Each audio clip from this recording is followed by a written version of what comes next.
cast testicular torsion. Unless you watch my full video. And that video is about how much I adore magic, how much I love it, how much I simp for it. See, real life is really boring. There's no magic, right? You have religions and you have old societies that thought it was real, but it's ultimately not, and that's a problem. And right now, I'm gonna tell you how to fix that problem. What we need to do is look towards media, more specifically, video games. That's right. Video games that let you cast spells. Spells like Fireball and Create Undead. And also Goodberry, because we love Goodberry. But regardless of the spells themselves, there's also the factor of which game you're playing. The magic in the Dishonored series is viewed very evilly. It's seen as a pagan, witchcraft, satanic type thing. But they don't have like Satan and stuff in that universe. Versus a game like Baldur's Gate 3, which just has magic as a fundamental of the universe. There's no real weird connotations on it, at least not in a broad perspective. It just exists. As we've kind of established, a lot of games approach magic differently. But I think the best one to go into detail with at first is Skyrim. With its multiple schools of magic, the player gets a decent amount of variety. You have Alteration, a school of magic focused on altering the world, like paralyzing your enemies or creating magical armor. You also have Destruction, which lets you decimate the battlefield with powerful, explosive spells that encapsulate a certain element of nature, like Frost, Shock, Fire. And that's literally it, but all of these different options, Skyrim does a really good job of letting you become a mage devoted to a specific class, if you so choose. Or you can be an all-rounder.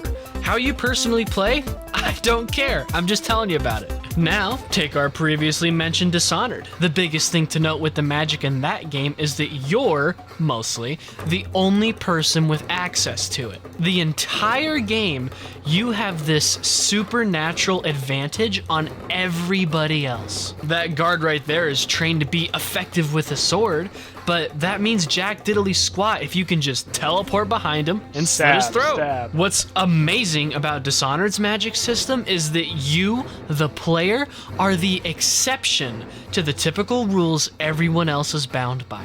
You alone have the ability to break and bend the world around you to your advantage, highlighting how magic can be used as an incredibly effective way to divide you and them, the player and the NPCs. But there's also cute magic. For example, Sunhaven, a quaint, adorable little farming game, has a magic system that I really enjoy. Now, granted, it's not as complicated or even interesting as some of the previously mentioned games, but it's just nice, flavorful additions. From spells that let you water your crops faster or catch that fish with more efficiency. Little things like this add a lot of flavor to the game. But the point is that the magic you earn in Sunhaven makes things easier. It makes things smoother. It's... what do they say for that? It's a quality of life improvement. There you go. It also makes you feel powerful. It makes you feel stronger. You can feel the tangible growth in the new magical abilities you're earning, which I think if you're gonna do magic in a game or at all ever, you need to have that tangible feeling of power it provides you. So again, Sunhaven works as a very simple but quality example of how amazing magic can be and feel, and look, and other things. Now, speaking of power, since we kind of got on that topic, one game that I absolutely adore and does an amazing job of fulfilling a power fantasy through magic is Star Wars: The Force Unleashed. If you want to experience true, amazing magic and power and all the things that go with it, The Force Unleashed is an awesome pick. That is a game that balances making you very powerful with not making the game a total cakewalk to get through. You have so many options in your utilities and powers that you can, well, utilize. You can shoot lightning to stun your enemies. You can just pick them up and throw them if you don't want to deal with them. You can dash forward to chain a good, lightsaber swingy-madingy. There's a lot of options, and as you progress through the game, you learn combos, you learn abilities.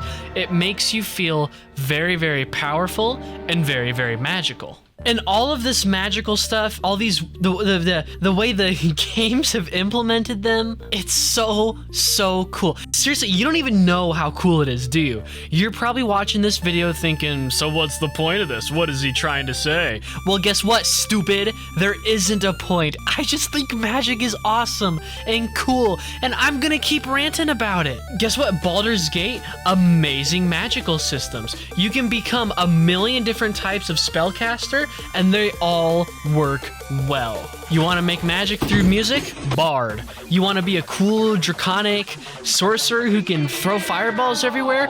You pick the sorcerer option. You want to be a well-studied wizard that can learn any spell you come across? You pick the wizard option.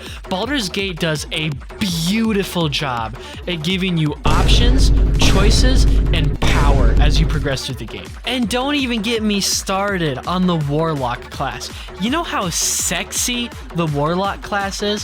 You get to have this big eldritch god entity whatever giving you power to tear people's minds apart. I mean, that is a nice relationship right there. Listen, this video doesn't have a point. I'm not trying to teach you anything or make you think such and such idea.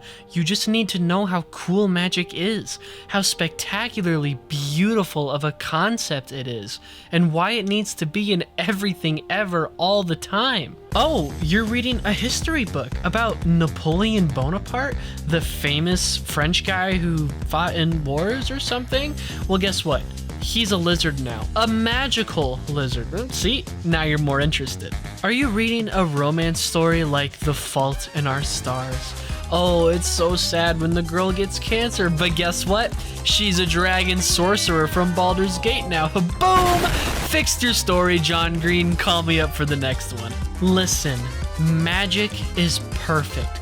Apply it to everything and make your life magical in turn.